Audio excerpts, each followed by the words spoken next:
আবার চলে এসেছি, আজকে এসেছি হাওড়া স্টেশনে। আরে দোকানে কিছু মাল কিনতে এসেছি কলকাতাতে।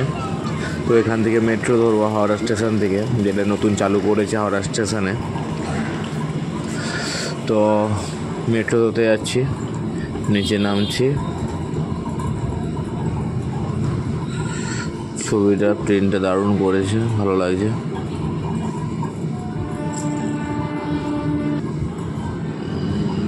চোখ যাই ছবিটা কিছুই বুঝতে পারলাম না। যাই হোক নিচে নামলাম, টিকিট কাটতে যাচ্ছি।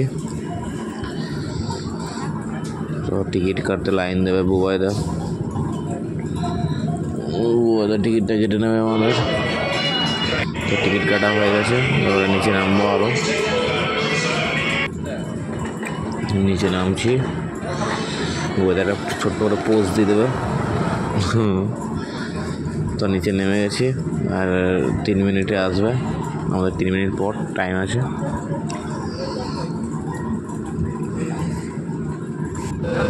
তো মেট্রোতে উঠে বললাম,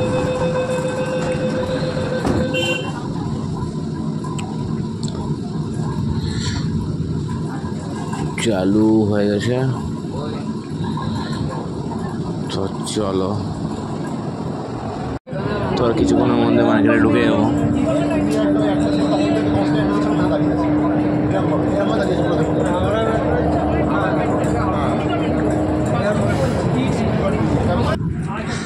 এই যে মার্কেটের এন্ট্রি গেট, এখানে একটু ক্যামেরাটা অফ করতে হবে। তো আমি আর ভিডিও করতে পারিনি, ডাইরেক্ট ট্রেনে উঠে পড়েছি। আমাকে রাতের মধ্যে মার্কেট থেকে বেরিয়ে যেতে হয়েছে মাল নিয়ে। তো আমি বোকারো স্টিল সিটি ধরেছি, আমি বাঁকুড়া স্টেশনে নামবো। তো টিকিট কাটতে আমি পারিনি, সময় হয়নি। তাই জামাইবাবুকে ফোন করে একটা স্লিপারের টিকিট বুক করে নিলাম, কারণ আমার আর ফোনে আইআরসিটিসির কাজ করছে না অ্যাপটা মোবাইলে। তো যাই হোক, ট্রেনটা তো 12টা 5 টাইম আছে, কিন্তু ট্রেনটা ছাড়তে 12টা 20 হয়ে যায়। আর বাঁকুড়াতে টাইম 4টা 15-তে, তো কখনো ঢুকতে সেটা 1:30টা বেজে যায়। ট্রেনের টাইমটা একটু বহুত লেট হয়। আর এটাতে 2টো ট্রেন একসাথে অ্যাড থাকে, বোকারো স্টিল সিটি আর চক্রধরপুর এক্সপ্রেস। এটা আদ্রাতে গিয়ে ভাগ হয়। তো আমি বোকারো স্টিল সিটিতে আছি, মানে কম্পার্টমেন্টে। তো ট্রেনটা ছেড়ে দিয়েছে হাওড়া থেকে।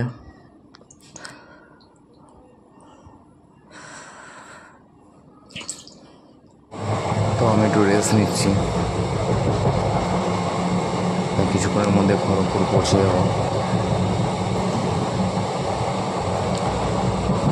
তো খড়গপুর পৌঁছে গেলাম, এখানে স্টপেজ দিয়েছে। তো ট্রেনটা এবারে ছাড়বে আমাদের। এই যে ছেড়ে দিয়েছে খড়গপুর স্টেশন থেকে।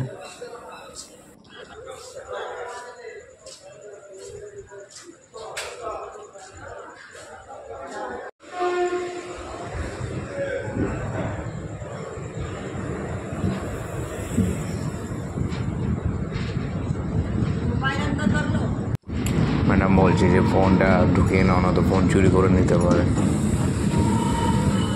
ঠিকই বলছেন, কারণ এখন মানে এতটাই চুরি হচ্ছে আর কি, মানে কেউ ভিডিও করছে জানলা থেকে। এখন তো জানলাতে সামনে ফোন ঘাঁটতে জানলার ভিতর থেকে ফোন কেড়ে নিয়ে চলে যাচ্ছে, এরকম হয়ে যাচ্ছে। তো সবাই নিজেরা একটু সতর্ক থাকবে, আর কোনো চাপের কিছু নেই। তো সবাই ভালো থাকবে। এখানে ভিডিওটা অফ করছি, খুব ঘুম পাচ্ছে, একটু ঘুমিয়ে পড়বো। তো টাটা, সবাই ভালো থেকো, বাই বাই খড়গপুর।